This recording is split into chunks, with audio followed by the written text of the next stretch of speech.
Irmãos, estamos então ao vivo, a gente está aí aguardando só alguns irmãos entrarem, estou acompanhando aqui, à medida que a gente vai fazendo, então chamem os queridos, nós já vamos então começar a nossa devocional desse dia, tá bom, meus irmãos?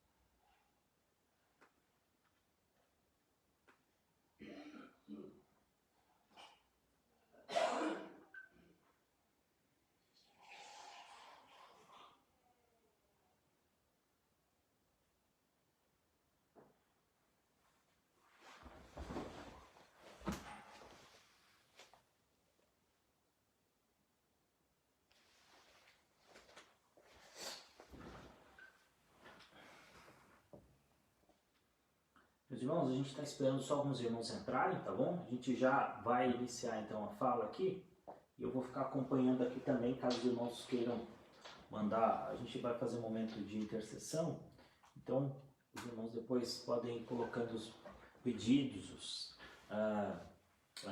pedidos de oração e a gente vai então orando também por eles, tá bom, meus irmãos? Só mais alguns minutos a gente já então inicia aí a nossa transmissão.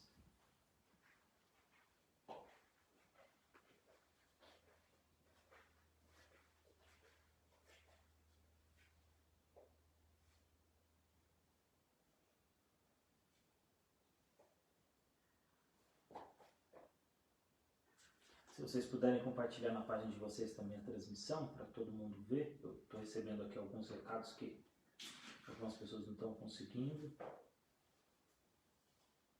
Vocês podem ir falando aí sobre o som, como é que tá, tudo bem?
Meus irmãos, tudo bem com o áudio aí? Então, para nós começarmos, eu queria dar alguns rápidos avisos aqui importantes sobre o andamento da nossa igreja nesses dias, né? Os irmãos acompanharam aí recentemente, viram que nós estamos, então, nesse momento, digamos, de recesso, né? Até que as autoridades do nosso país, enfim, todas as coisas se normalizem, tudo bem? Então, nesse momento, meus queridos, eu quero convidar você a nós termos esse momento de adoração a Deus juntos em comunidade. Então, convido que você chame aí seus familiares, chame todo mundo, né? Desliga lá os aplicativos para não te atrapalhar a ver nesse momento. Desliga TV, enfim, vamos ficar nesse momento. E eu gostaria de lembrar você que a nossa igreja está promovendo justamente na data de hoje, né? Um momento de jejum e de oração. Então, quero convidar você a fazer isso, né? E eu trouxe aqui algumas dicas importantes sobre o que é o jejum e como a gente deve fazer, né? Então, meus irmãos, o jejum ele vai ser sempre promulgado em alguns tempos, né? A Bíblia nos diz que, seja lá em tempos de calamidades públicas, que é o nosso caso hoje, ou também em tempos em que de perdão de pecados, em tempos de recorrer a Deus, né? Então, o jejum e a oração, eles estão sempre juntos, né? Não necessariamente que toda oração prevê um jejum, mas necessariamente todo jejum prevê oração. É um tempo de nós nos abstermos um pouco da questão de alimentos e afins e nos dedicarmos necessariamente à oração. Então, eu quero convidar você a se dedicar a esse momento de oração. a orar, a ler a palavra, a estar com a família, se possível aí você estiver em casa, cantar alguns cânticos com os seus filhos, né? Fazer a sua escola dominical necessariamente com a sua família. Jejum, então, é privar o corpo de ingerir o alimento como sinal de que a pessoa está experimentando uma grande tristeza ou preocupação, como no nosso caso, e agora, então, nos colocarmos diante de Deus. Né? Alguns textos que mostram isso, por exemplo, o Salmo 35, verso 13, e Jesus falou disso também no Mateus, capítulo 9, versos 14. Então, jejum é se abster de alimentos. O nosso objetivo, então, é oração, uma busca maior por comunhão com Deus, né? E a ideia é de nós promovermos então esse momento de oração. A nossa igreja preceitua lá no seu manual litúrgico, lá no artigo 25, né, 24 e 25, ele diz assim: sem o propósito de santificar-se de maneira particular, qualquer outro dia que não seja o dia do Senhor, em caos muitos excepcionais de calamidades públicas, como guerras e epidemias, terremotos e afins. E no artigo 25 diz: os jejuns e ações de graça poderão ser observados pelo indivíduo ou família ou igreja ou com os filhos. Então nós estamos experimentando o jejum agora como igreja, né? Não só a igreja Nova Canaã, mas como a igreja presbiteriana. E nós estendemos isso a todas as outras igrejas de denominações evangélicas. Então isso vai para todas as pessoas que são evangélicas. Né? Esse é o dia do nosso jejum, de nos colocarmos diante de Deus, de rogarmos a Deus pelas suas misericórdias, né? Sem dúvida, o que nós estamos assistindo nos últimos tempos, a gente nunca tinha visto antes, né?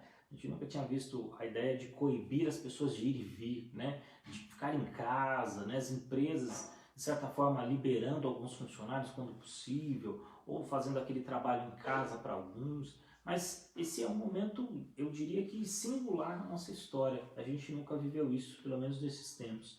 Então, meus irmãos, é momento de nós, então, entendemos a mensagem que as nossas autoridades têm nos passado e é momento então de nós orarmos ao Senhor, de buscarmos a Deus em oração. Tudo bem, meus irmãos? Certo? Estou tentando aqui acompanhar aqui as passagens aqui, né? As mensagens aqui, então vamos colocando aqui as mensagens. A Adriana está aqui também, ela está me ajudando aqui nessa tarefa aqui de olhar as mensagens e afins. Então, esse vai ser o nosso momento. Certo, meus irmãos? Eu quero, então, começar orando. Depois a Adriana vem aqui, ela quer falar com as crianças, né? Então, as crianças também vão estar aí, espero todo mundo na sua casa. Ela quer passar uma atividade e ao passo, então, depois eu vou orando, né?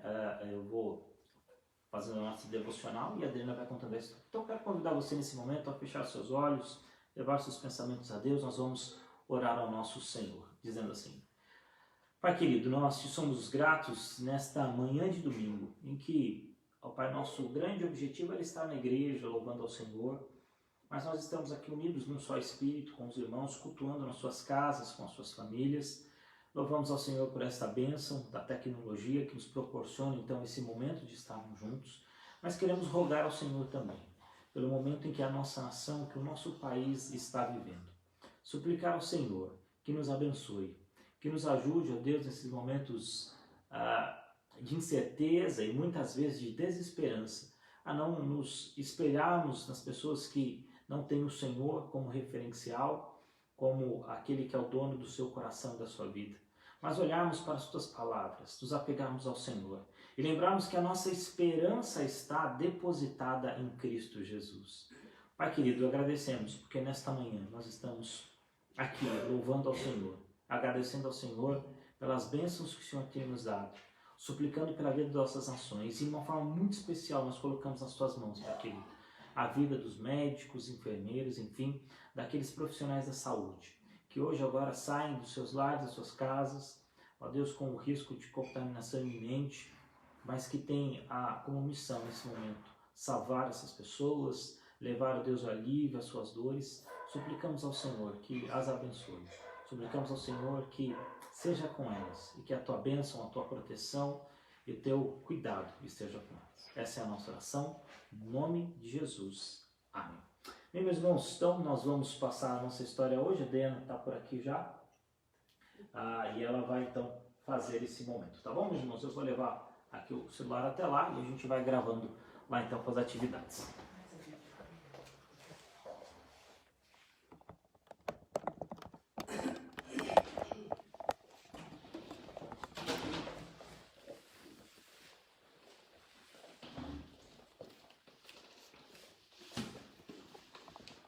Bom dia, temos crianças aí?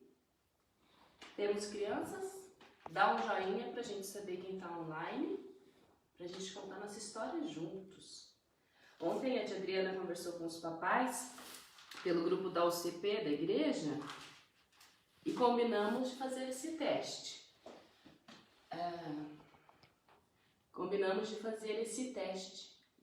De contarmos a historinha enquanto estivermos longe por pouco tempo, Deus sabe. E para você fazer a sua lição também, a tia mandou a lição ontem para os seus pais nos grupos de WhatsApp da igreja, nós vamos ouvir a historinha e enquanto o pastor está falando para os adultos, você vai fazer a sua atividade. No final, o seu papai, sua mamãe ou a sua avó vai tirar a foto e mandar para mim para ver sua atividade linda e a gente vai fazer um grande mural no Facebook das nossas atividades, tá bom? Para começar o nosso momento de história, eu gostaria que enquanto a gente faz a oração, mamãe e papai, você fosse lá na cozinha, derrubei o microfone, pode falar sem microfone? Você fosse lá na cozinha, pegasse 2 copos de plástico, papai e mamãe. Pega 2 copos de plástico para que as crianças... Melhorou o som, pessoal? Assim, melhorou o som? 2 copos de plástico para a gente possa fazer o nosso momento de louvor. Pegou? Se não tiver 2 copos de plástico, você pode pegar 2 colheres também. Os papais vão achar mais ruins, mas é bom. Pegou os seus 2 copos de plástico? Vamos cantar? Eu tenho certeza que você lembra daquela música Eu do Meu Rei Sou Soldado? Se você não lembra, o papai e a mamãe lembram. E vão ensinar para você durante a semana. Os nossos copos vão ser a nossa percussão, tá bom? Como se fosse o soldado marchando, assim, ó. Pega a mesa da sua casa, marchando. Conseguiu? Vamos cantar assim, ó. Eu do meu rei sou soldado, soldado do rei dos reis. Eu do meu rei sou soldado, por isso eu canto toda vez. Eu luto contra o pecado, assim como Davi lutou. Nenhum mal eu vou temer, cumprindo meu dever com Jesus, pois Ele é o rei dos reis. Deu? Depois o papai e a mamãe vai treinar com você essa música em casa, tá bom? Lembra do soldadinho aqui, combinado? Guarde o seu copo, se concentra na nossa lição. A nossa lição hoje veio de uma caixinha de remédios, porque a gente está precisando de alguns remédios, não está? Talvez você esteja tossindo um pouco resfriado, mas você vai aprender hoje que a gente não precisa ter medo. Às vezes vem algumas coisas novas nas nossas vidas que a gente não sabe como lidar, né, crianças? Mas a palavra de Deus tem resposta para tudo que a gente precisa. E para esse momento de medo e de indecisão e de incertezas, que eu acho que você deve estar adorando ficar em casa com o papai e a mamãe, mas está sentindo um clima estranho, né?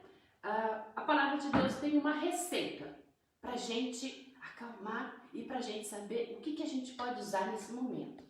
Que ferramentas que Deus nos deu para enfrentar esse momento de dificuldade.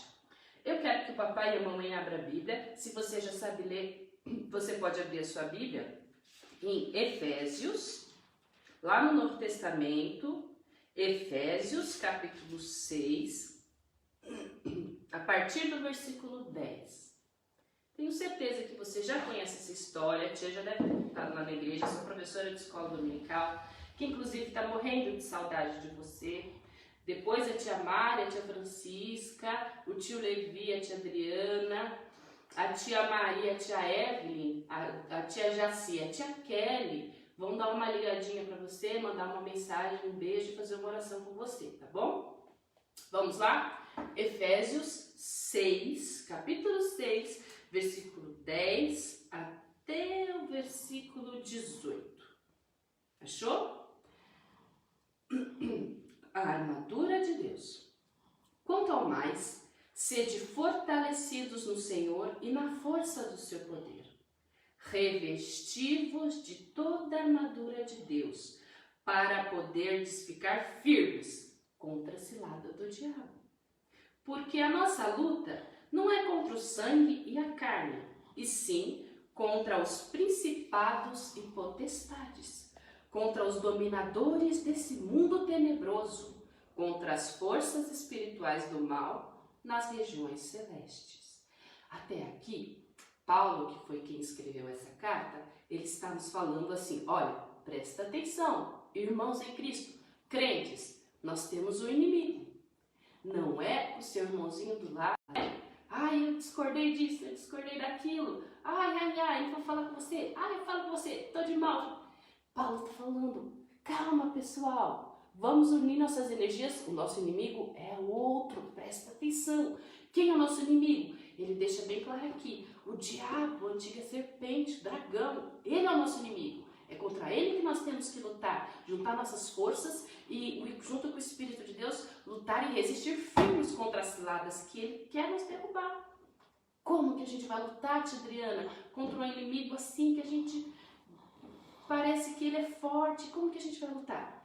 O apóstolo Paulo nos ensina aqui como que a gente vai lutar. Versículo 13, continue na sua Bíblia.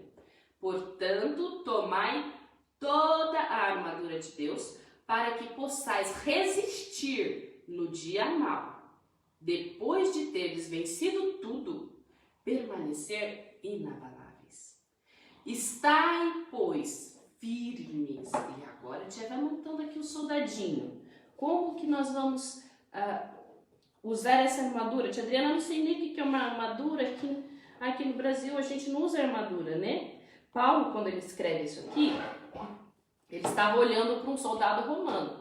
É bem provável que ele estava preso, escrevendo essa carta à igreja em Éfeso, e olhando o soldado romano e lembrando que, olha, realmente, essa armadura é igualzinha à armadura espiritual que a gente usa. Olha só. Continuando aí na sua Bíblia. 14. Estais, pois, firmes, cingindo-vos com a verdade. Cingindo-vos é o cinto. O cinto para o soldado romano era o que segurava tudo. Ele colocava a espada, ele amarrava a couraça, a parte de cima com a parte de baixo da armadura estava ligada pelo cinto. Então Paulo está falando assim, ó, a verdade é o seu cinto. Se você não está envolto, o cinto é ao redor inteiro, né? O cinto é em todo o seu corpo, nas costas, na frente. Se você não está envolto da verdade, a sua armadura cai. Presta atenção. Cingindo-vos com a verdade, vestindo a couraça da justiça. A couraça é um equipamento para o soldado romano. Consegue ver aqui?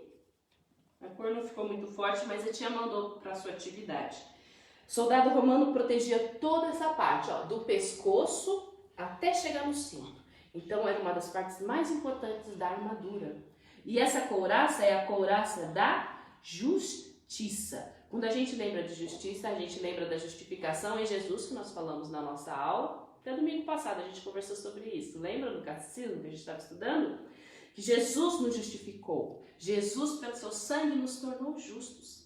Então, essa couraça é que nos reveste, para a gente lembrar. Não é pela nossa força que a gente luta, mas é pela justificação em Cristo Jesus que somos cobertos. As partes mais importantes, vitais do nosso corpo é coberto pela justiça, não nós, mas a justiça de Deus. Continuando, calçai os pés com o evangelho da paz. Calçai os pés com a preparação do evangelho da paz.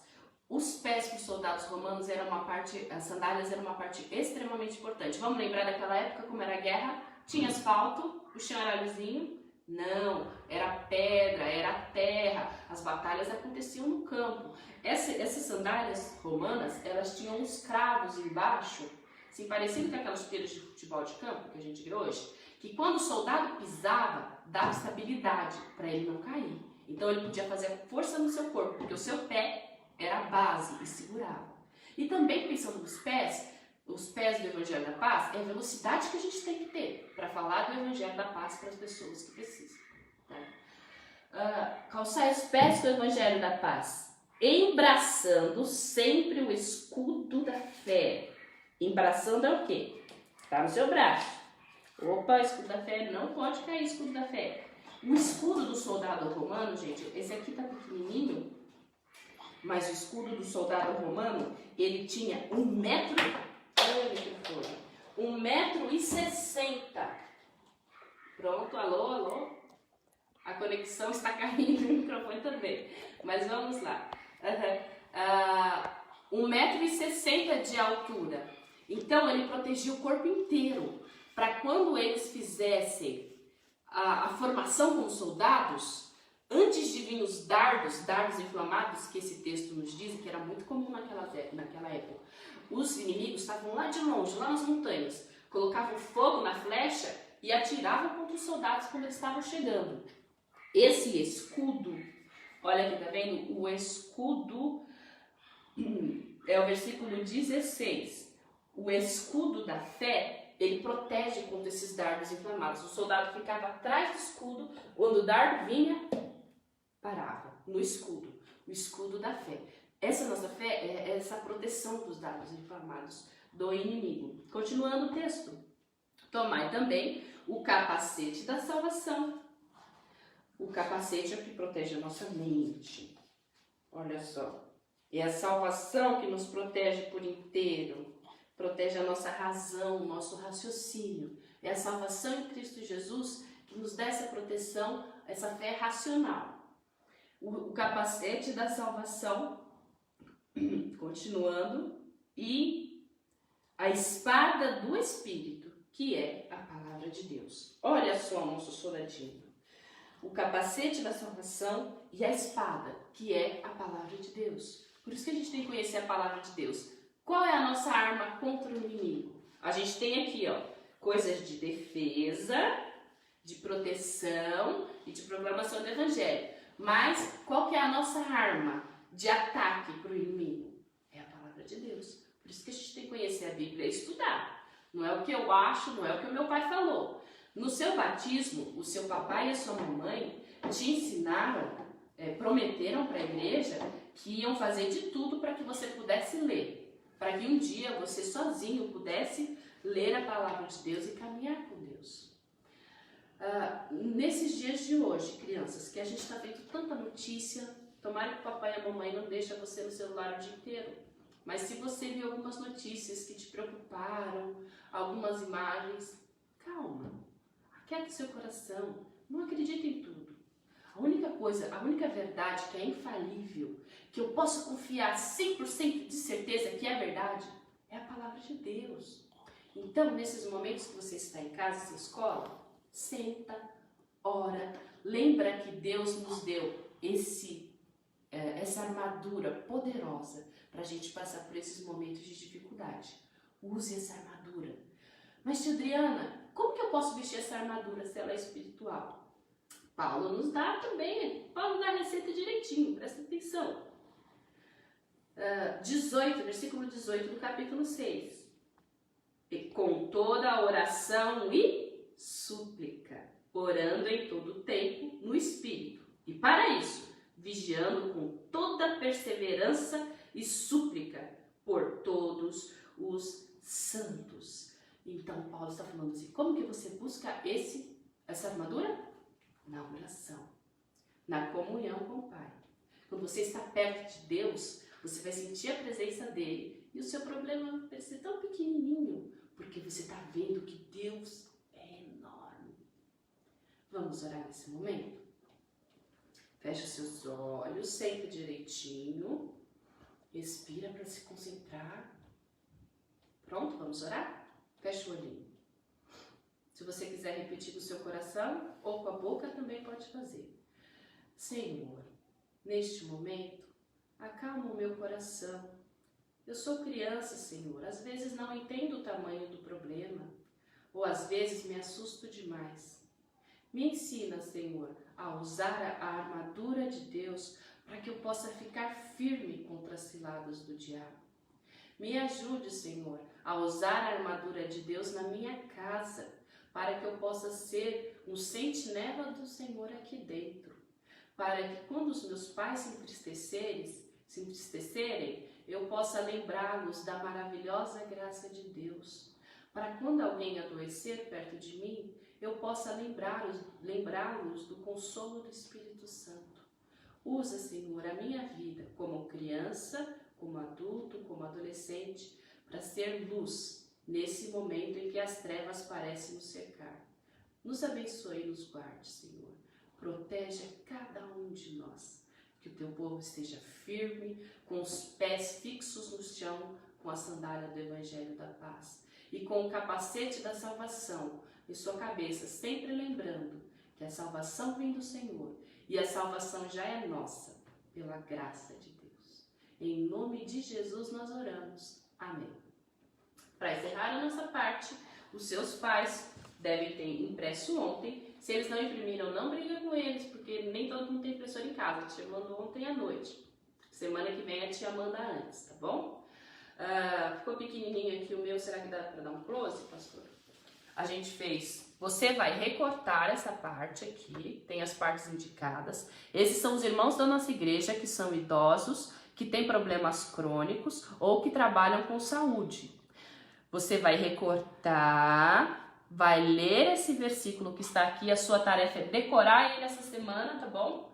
Tu, Senhor, conservarás em perfeita paz aquele cujo propósito é firme, porque ele confia em ti. Isaías 26, 3. Durante a semana você vai olhar a fotinho de cada irmão nosso, para você lembrar na sua cabeça quem que é que você está orando. E vai orar por cada um. Pede para o papai e a mamãe deixar na geladeira de casa, deixar na estante, num lugar que todo mundo possa ver, para toda hora que você passar, você lembre, deixa eu orar pelo meu irmão. Então aqui está a dona Dalva, a dona Ivonete, o seu Francisco, a dona Antônia, o seu Davi e a Nalva, a dona Maria II, que tem problemas de diabetes, a dona Zenor, o seu Manuel e a dona Jaci, a dona Narley e o seu Antônio, a tia Sueli e o tio Osmar, a dona Generosa, o seu João e a dona Fátima, que também tem problemas de saúde. Os profissionais que trabalham na saúde, o Abílio e a Antônia, e a Thaís também, que trabalha com serviços gerais, e nós vamos orar pela família inteira, a Univalda, a Marina e a Raíssa, tá bom? Essa é a sua tarefinha, recortar, fazer um folder lindo e deixar na sua geladeira para toda essa semana a gente orar por esses irmãos. Semana que vem teremos uma nova lista.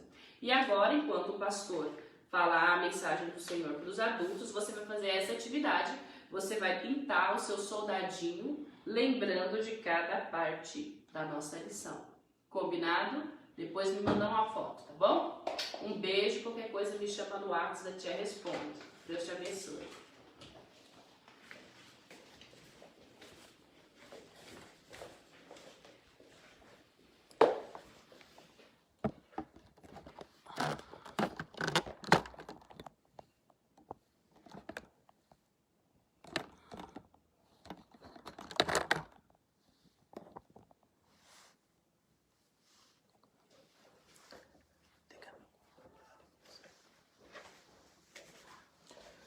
Meus irmãos, então depois da história das crianças, agora vamos ter a parte dos adultos, né? Nós vamos ler. Eu queria convidar você antes para nós fazermos uma leitura prévia, que está lá em Provérbios, no capítulo 3, né? Foi, para quem está acompanhando aquela mensagem que eu estou mandando para todas as pessoas, ela está lá em Provérbios 3, lá daquele culto doméstico, né? Então, Provérbios 3, do verso 1 até o verso de número 9, diz assim a palavra do nosso Deus.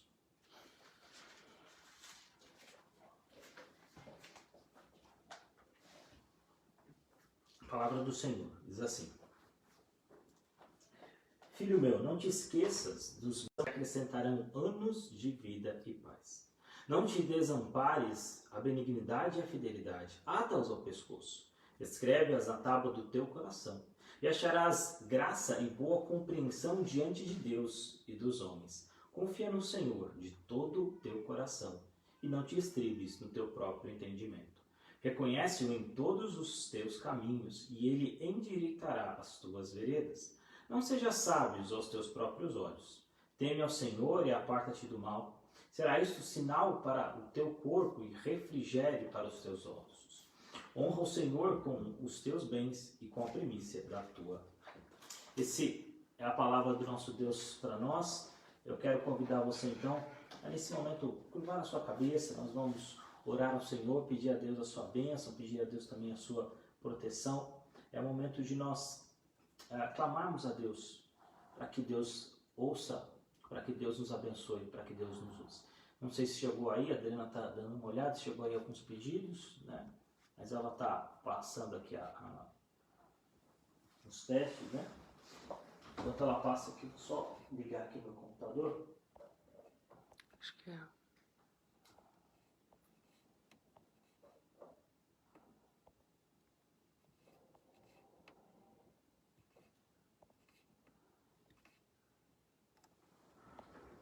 Tudo bem, Lívia? Conseguiu? Tudo bem. Sem pedidos.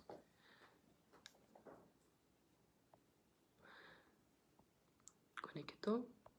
Ainda não. Beleza, sem pedidos. Tá. Tudo bem, a gente vai orar então pelas pessoas. Talvez tenha chegado alguns pedidos, a gente não conseguiu filtrar aqui na hora de fazer o para cima e para baixo aqui, mas nós vamos orar então. E lembrando do que a nossa irmã Adriana falou há pouco da história, né? Vamos pedir para os nossos idosos, né, que nesse momento vão precisar, obviamente, das nossas orações. Vamos rogar a Deus pela bênção, para que Deus abençoe a vida deles. Vamos pedir para que Deus seja gracioso com aqueles nossos irmãos que nesse momento estão no hospital, né? Lembro aqui muito da Thaís, necessariamente, que trabalha no hospital, também do Abílio e da Antônia, que trabalham na área da saúde. Vamos rogar as bênçãos de Deus também para a vida deles, certo, meus irmãos? Vamos então abaixar as nossas cabeças e mais uma vez aí na sua casa, todos juntos, unidos no seu Espírito, orar ao nosso Deus. Senhor, nós queremos suplicar a tua bênção nesse momento aos nossos irmãos que necessitam, Pai querido. Principalmente aqueles que estão agora trabalhando no hospital, que estão agora nesse momento dando um pouco a Deus da sua vida nesse sentido. Lembrando a nossa irmã Antônia, nosso irmão Abílio, da Thaís, que o Senhor abençoe-os, ó Pai querido, mas também todos os nossos queridos que estão trabalhando nesse momento. Ó Pai, a gente sabe o quão delicado é o nosso país e o quanto a saúde, ó Pai, é difícil. Por isso queremos rogar ao Senhor pelas tuas bênçãos, rogar ao Senhor pela tua misericórdia. Tenha, ó Deus, olha para nós com o teu olhar de misericórdia, olha com o olhar de benignidade a vida da tua igreja. E nos ajude, ó Pai. Nesse momento de caos, de problemas, temos a certeza de que o Senhor está conosco, de que o Deus de Jacó é o nosso refúgio. Não nos deixa, Pai, jamais esquecer, Senhor, do quão é importante nós estarmos firmes no Senhor e confiando que o Senhor está conosco. A nossa oração, no nome de Jesus. Amém. Meus queridos, então para a nossa devocional desta manhã, eu quero convidar você e a sua família, né? Nós vamos abrir as nossas Bíblias lá em Gálatas, né? Nós estamos estudando Gálatas às quartas-feiras, então nós vamos expandir, e aí, fazendo Gálatas domingo e também a segunda, nós vamos estudar, e o tema geral de Gálatas é a defesa do Evangelho. E, meus irmãos, esses momentos em que a gente está vivendo, né? Talvez a nossa fé seja muitas vezes provada, no sentido de que, ou nós mesmos, né, vamos pensar, né, onde está a nossa fé, ou as pessoas vão perguntar para nós, mas e agora, diante dessa calamidade, como anda a sua fé? Então eu queria convidar você a ler o texto está lá em Gálatas, né? No capítulo 1, nós vamos ler do verso 6 até o verso de número 9, né? Deixa eu repetir aqui para você, Gálatas capítulo 1, versos de 6 a 9. Palavra do nosso Senhor, diz assim: Admira-te que estás passando tão depressa daquele que vos chamou da graça de Cristo para outro evangelho, o qual não é outro, senão que há alguns que vos perturbam e querem perverter o evangelho de Cristo. Mas ainda que nós mesmos, ou um anjo vindo do céu, vos pregue evangelho que vá além do que temos pregado, seja anátema. Assim como já dissemos e agora repetimos, se alguém vos prega evangelho que vá além daquele que recebestes, seja anátema. Meus irmãos, essas são as palavras do apóstolo Paulo aqui em Gálatas, né? Mas para que você lembre um pouquinho, é bom que você pense como é que a gente chegou até aqui, né? Ou melhor dizendo, o que Paulo está falando acerca disso? Então, meus irmãos, vamos pensar aqui algumas coisas importantes. A primeira questão é que Paulo havia plantado as igrejas na Galácia, né? E lembra que não era uma igreja só, mas era uma região que tinham-se várias igrejas. Paulo tinha plantado aquelas igrejas e, sem dúvida, Paulo tinha muito carinho por aqueles irmãos. Isso é inegável. Afinal de contas, possivelmente foi um dos primeiros frutos do apostolado e do ministério do apóstolo Paulo. Mas, depois de ter pregado, depois de ter constituído algumas igrejas naquele lugar, veio ali alguns falsos mestres, ou seja, alguns que não queriam que o evangelho, tal como Paulo pregou, crescesse. E eles são chamados aqui de judaizantes, né? Eles achavam que essa ideia de a fé somente em Cristo, ela não era suficiente, que precisava se colocar mais coisas. Mas antes que você me pergunte, o que são esses judaizantes, né? É um grupo de missionários, digamos assim, que pregava contra o apóstolo Paulo, ou que tirava, digamos assim, a credibilidade do apóstolo Paulo. O apóstolo Paulo, meus irmãos, ao que tudo indica, passou cerca de 12 anos ali percorrendo a bacia do Mediterrâneo, e ele foi normalmente, em vários momentos, ele foi perseguido por um grupo, que esse grupo se chamava, então se intitulava de judaizantes. Era um grupo que não queria que a igreja ficasse só com a fé que Paulo estava pregando. A ideia era essa, né? Eles ganharam esse nome justamente porque eram oriundos, né, das práticas judaicas e mosaicas. Ou seja, eles iam para as igrejas dos gentios, e vai lembrar que gentil é a ideia do não judeu. Eles iam até essas igrejas, e o grande objetivo daqueles irmãos é dizer, olha, além do que Paulo pregou, além disso, vocês também devem seguir algumas normas, né? Basicamente, meus irmãos, 3 grandes observâncias que advinham da lei. Você já deve ter ouvido falar delas, mas eles achavam que, além de Cristo, você também precisaria das dietas, basicamente a ideia de você se abster da carne de porco, que era o grande referencial, obviamente tinha mais coisas, mas esse era o grande referencial. A questão da circuncisão, que era extremamente importante para o judeu. E a terceira e última questão era a ideia da guarda do sábado. Ou seja, esses eram digamos assim, os 3 pilares pelos quais os judaizantes queriam que a igreja permanecesse. Então, não adiantava só a pregação de Paulo ou só o evangelho. Tinha que ter essas questões também. Então, Paulo, ele estava sendo literalmente confrontado por essas pessoas. E esse discurso dessas pessoas contra ele, contra esses falsos profetas que iam contra Paulo, dizia o seguinte, olha, Paulo é um apóstolo, mas ele na verdade não era ou não estava com os 12. Esse era um dos artigos, né, um dos argumentos desse povo, desses falsos mestres contra o apostolado de Paulo.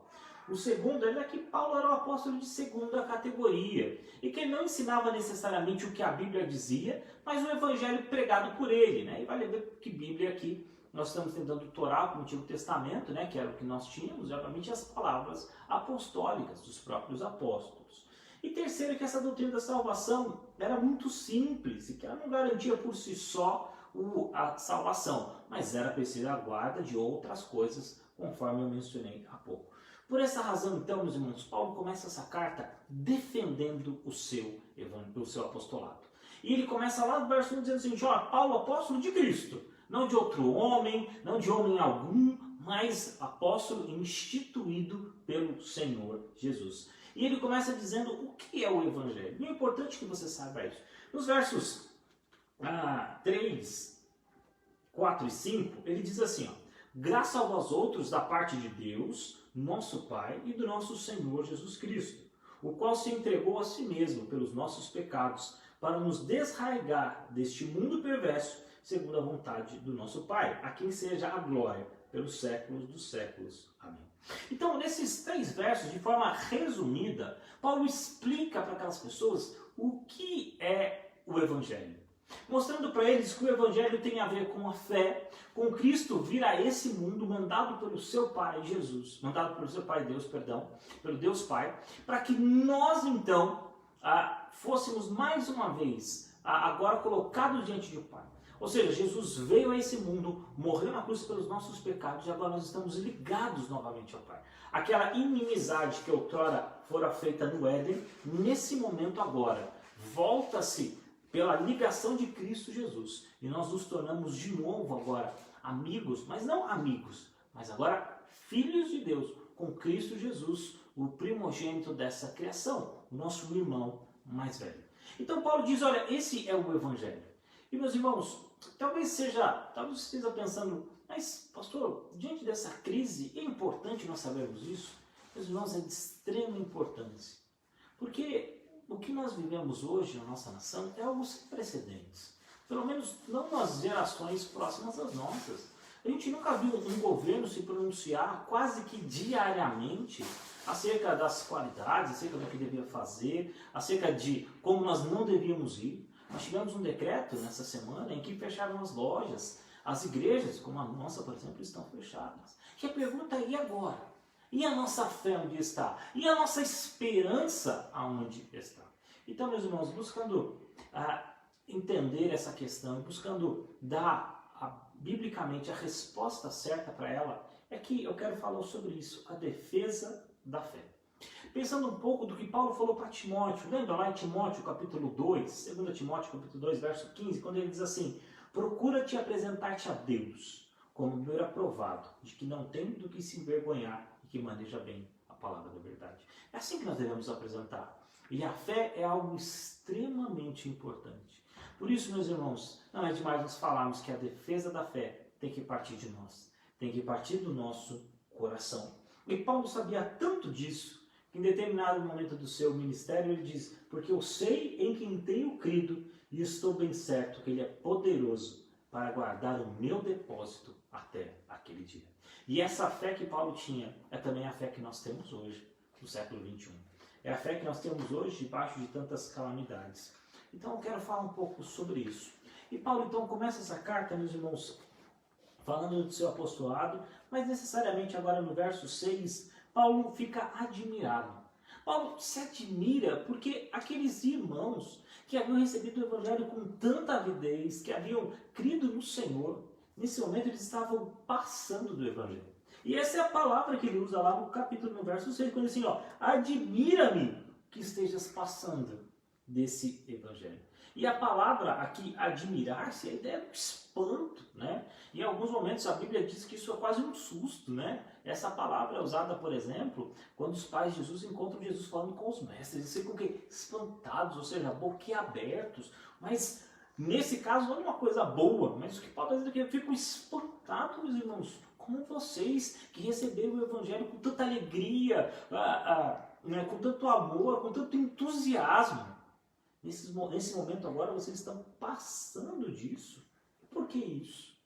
Meus irmãos, aqueles queridos nossos no passado estavam abraçando não um evangelho, porque vai dizer que isso não é outro evangelho, não existe dois caminhos, não existem três caminhos, porque não existe outro evangelho, não existe outro Jesus. Mas o que ele está dizendo é que vocês estão abraçando algo que não é verdadeiro, estão fazendo algo que é falso.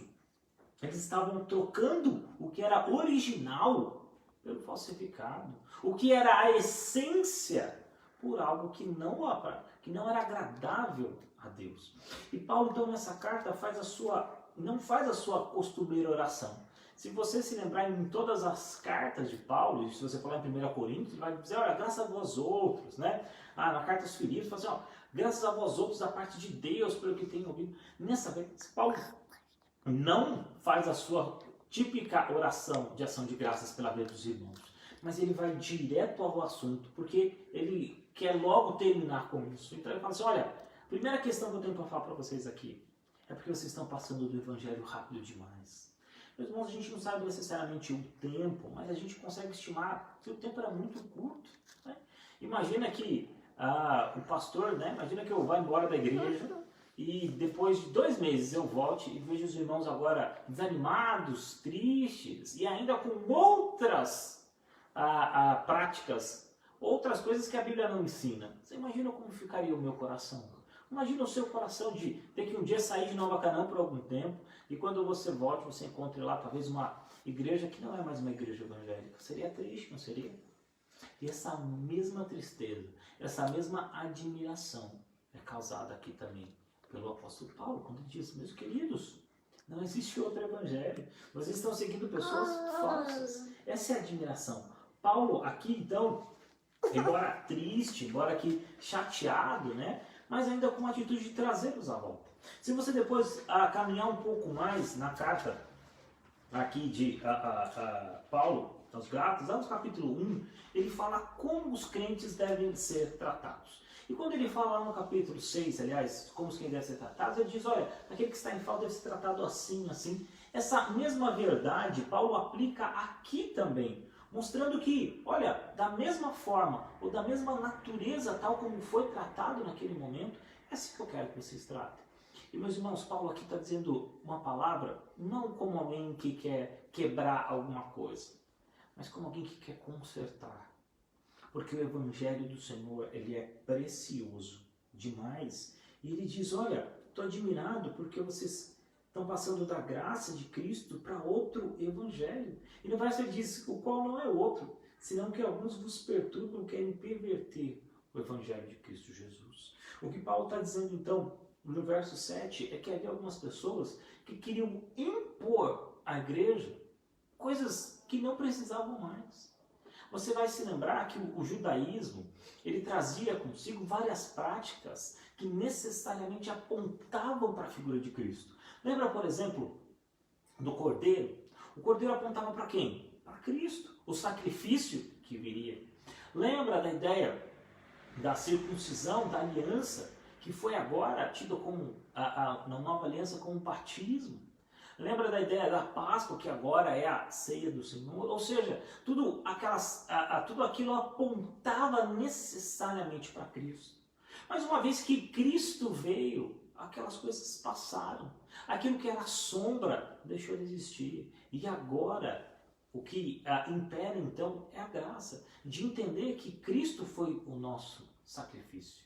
De entender que Cristo está conosco. Por isso, então, a admiração de Paulo, meus irmãos.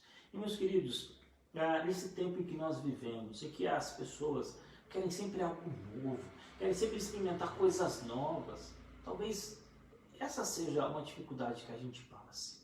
Onde o Evangelho ele não pode ser puro e simples, eu tenho que acrescentar alguma coisa a mais. Mas, meus irmãos, quando eu acrescento alguma coisa, ou quando eu tiro alguma coisa, deixa de ser o Evangelho de Cristo Jesus. E passa a ser o meu Evangelho, a forma como eu acho. E, meus irmãos, às vezes o Evangelho nos humilha, porque ele não é o que eu acho acerca da vida. Ele não é o que eu penso, o que eu imagino, mas ele é o poder de Deus. E quando nós pensamos nisso, nós vemos que ao discutir fé e religião, em qualquer círculo que nós estamos, as pessoas normalmente falam, mas eu penso diferente. Olha, mas fulano de tal disse coisas distintas. Mas aquele outro pensador. Mas o Evangelho é o poder de Deus. Paulo disse que o Evangelho é nos desarraigar desse mundo e nos levar para a glória do Senhor. Portanto, meus queridos, o Evangelho de Cristo é precioso demais.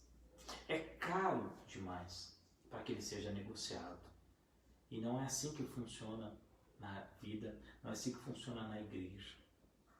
Às vezes, talvez isso seja uma tentação que vem ao coração dos pastores, daquelas pessoas que estão imbuídas de querer ver a igreja crescer, de talvez mesclar o Evangelho, ou quem sabe trazer ali algumas coisas a mais.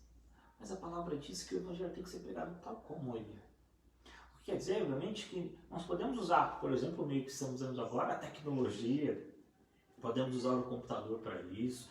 Enfim, Deus nos deu várias, mas lembra, o Evangelho, o cerne do Evangelho jamais muda. O Evangelho que é o mesmo de Paulo, os mesmos dos pais da igreja, os mesmos que estiveram lá atrás, na década, quando Simon veio para o Brasil, esse Evangelho que nós devemos pregar. Por isso a admiração de Paulo em olhar para aqueles irmãos e dizer, olha, vocês estão passando depressa demais do Evangelho de Cristo. Mas, meus irmãos, além dessa questão, eu queria colocar aqui uma segunda questão que o texto me diz, de que a mensagem do Evangelho é maior do que o mensageiro. Olha o que ele diz então, nos versos 8 em diante, né, até o 9, quando ele diz assim, mas ainda que nós mesmos, ou um anjo vindo do céu, vos pregue o Evangelho que vá além do que vos temos pregado, seja anátema. Como já dissemos, e agora repito, que alguém que vos pregue o Evangelho que vá além do que recebestes, seja anátema. Meus irmãos, Paulo está dizendo aqui necessariamente que essa mensagem do Evangelho era grande demais. O Evangelho é maior do que o evangelista. A mensagem é maior do que o seu mensageiro.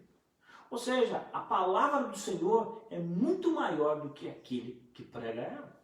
O que nós pregamos aqui é o que Cristo nos mandou através de Jesus e dos apóstolos. Mas essa mensagem não é minha, é a mensagem de Deus. E por isso que essa mensagem é maior do que eu. Por isso que essa mensagem é maior do que aquele que fala. Talvez os irmãos olhem para as pessoas, os grandes pregadores desse mundo, e olhem para aquelas pessoas que chamaram o Evangelho e pela sua instrumentalidade, várias pessoas chegaram a ele, mas lembre que mesmo essas pessoas, elas estão subordinadas à palavra do Senhor. E, meus irmãos, quando isso ocorre, o inverso disso, quando pessoas tentam se colocar acima da palavra de Deus e dizer coisas que a palavra de Deus não dizem, eles estão necessariamente blasfemando de Deus. É o que nós chamamos de apostasia, estão se afastando de Deus.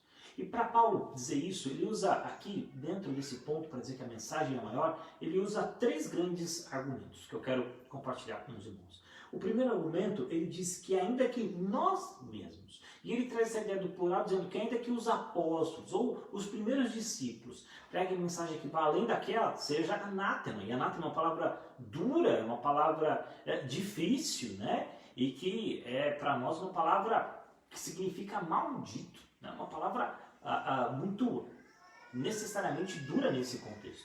E ele diz, olha, ainda que nós apóstolos, ou ainda que eu mesmo pregue o evangelho que vá além do que seja pregado, seja maldito. Porque o que Paulo está dizendo é o seguinte, que eu sou menor do que o evangelho, que Pedro é menor do que o evangelho, e qualquer outro apóstolo é menor do que o evangelho, porque o evangelho é o poder de Deus. É o poder que nos tira desse mundo de pecado e nos leva para um mundo de glória e de graça de Deus, que renova a nossa esperança, não aqui e não agora, mas a nossa esperança aqui no que há de vir em Cristo Jesus. Portanto, a mensagem é maior do que o seu mensageiro, é maior do que os próprios apóstolos, é maior do que eu e você. Por isso, quando nós pregamos o Evangelho, meus queridos, nós estamos falando de algo que é muito maior do que eu e você. Nós estamos falando de algo que é muito maior do que necessariamente a nossa igreja. Por isso, meus irmãos, a igreja, ela jamais fecha, porque a igreja somos nós. Nós talvez agora não podemos fisicamente nos encontrar para o culto, mas você está na sua casa podendo cultuar a Deus. E o culto, lembra, ele tem um culto individual, o meu e o seu, que nós fazemos a Deus. Tem o culto doméstico, familiar. E esse nós podemos fazer. Nós não estamos reprimidos de fazer. Talvez o encontro na igreja, como nós gostamos de louvar, de estarmos com o nosso irmão, seja impedido nesse momento. Mas nesse pequeno momento. Logo, pela graça de Deus, estaremos de volta aos nossos trabalhos, à igreja, enfim, a nossa comunhão uns com os outros. Por isso, meus irmãos, a mensagem é maior. Mas esse foi o primeiro argumento de Paulo para dizer que a mensagem é maior. O segundo argumento, ele diz, e alguns podem até colocar como algo fictício, mas a ideia que Paulo dá é que mesmo que um anjo vindo do céu vos pregue o evangelho que vá além do que vos temos pregado, seja nada. Ou seja, se em primeiro lugar Paulo colocou a questão dos apóstolos, agora Paulo coloca a questão de quê? Mesmo que um anjo, né? Mesmo que o sobrenatural, digamos assim, venha, ele seja anátema. Ou seja, o que Paulo está dizendo aqui para nós é que esse evangelho do Senhor é muito precioso. E mesmo que algo venha para cá e mostre isso, nós não deveremos perder a mensagem do evangelho. Certa vez, um dos reformadores disse a seguinte frase: ainda que algo faça brotar evangelho ou brotar milagres dia a dia, mas perder o evangelho, seja isso mentiroso.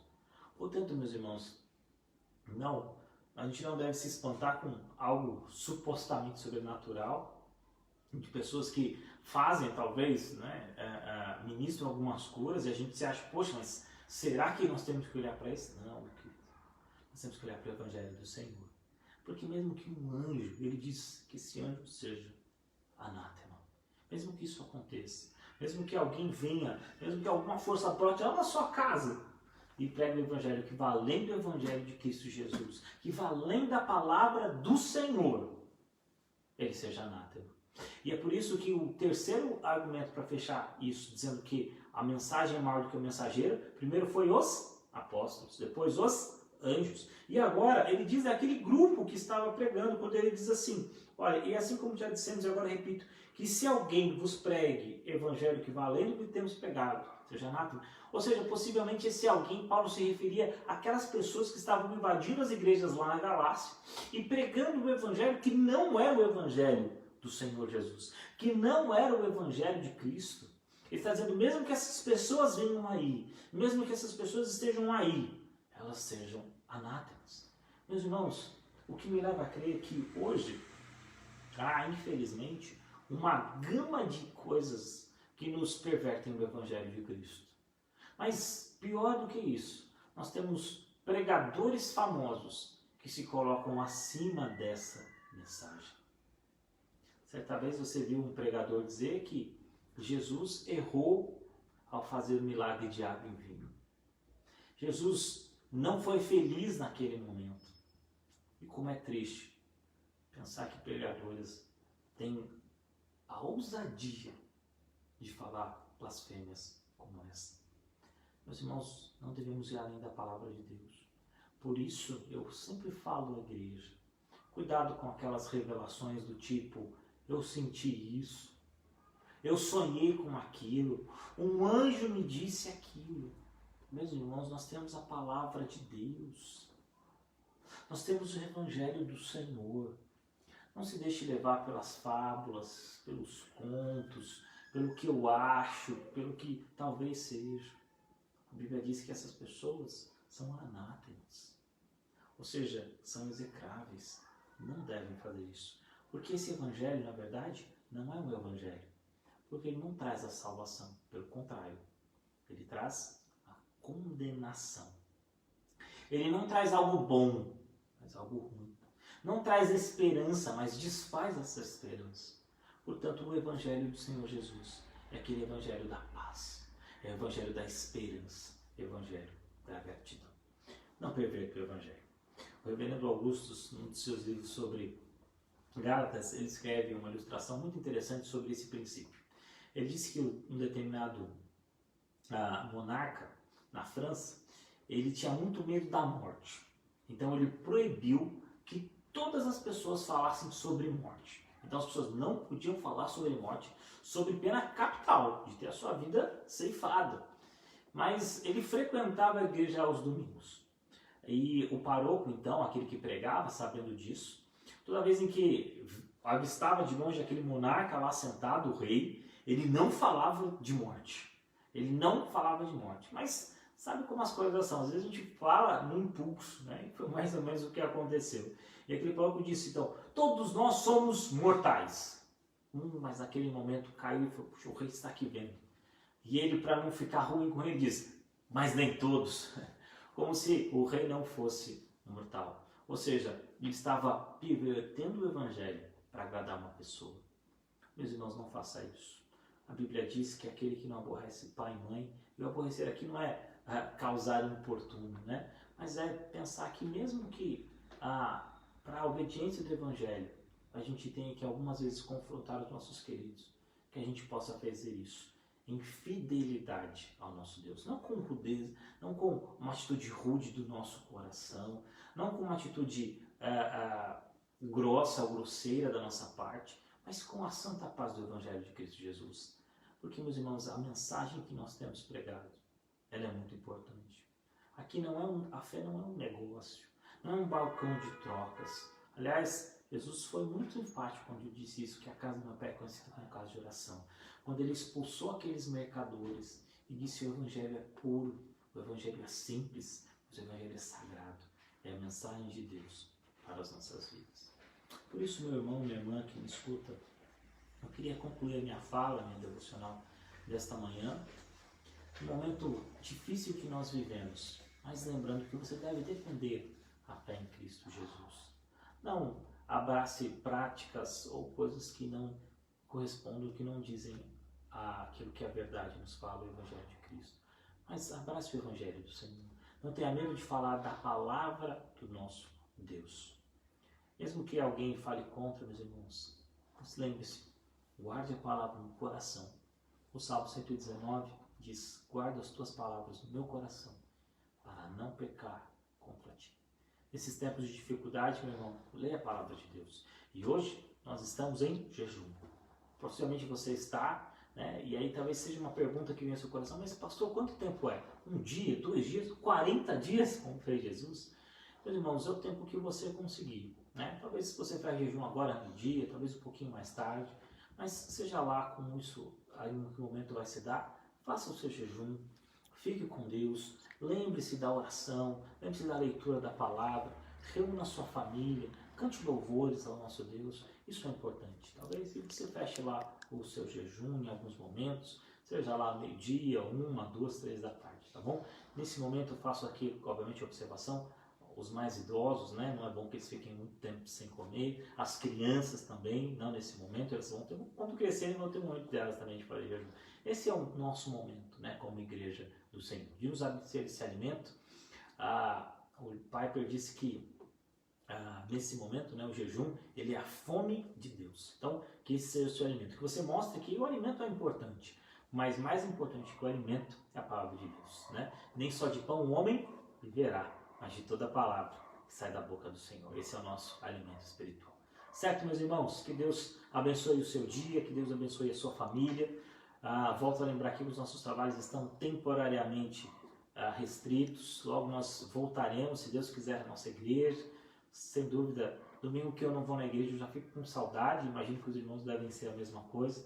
Mas Deus abençoe a vida de vocês, meus queridos. Deus abençoe a família de vocês. E eu vou terminar, então, esse nosso momento agora, orando a oração que o Senhor nos ensinou, a oração do Pai Nosso. Eu quero convidar você também a fazer isso. Reúne a sua família, né? Vamos juntos orar o Pai Nosso, pedir ao Senhor que nos abençoe. Vamos fechar os nossos olhos, vamos orar. Pai nosso que estás no céu, santificado seja o teu nome.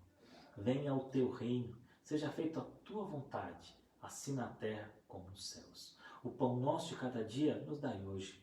Perdoe as nossas dívidas, assim como nós perdoamos os nossos devedores. E não nos deixe cair em tentação, mas livra-nos do mal, pois teu é o reino, o poder e a glória para sempre.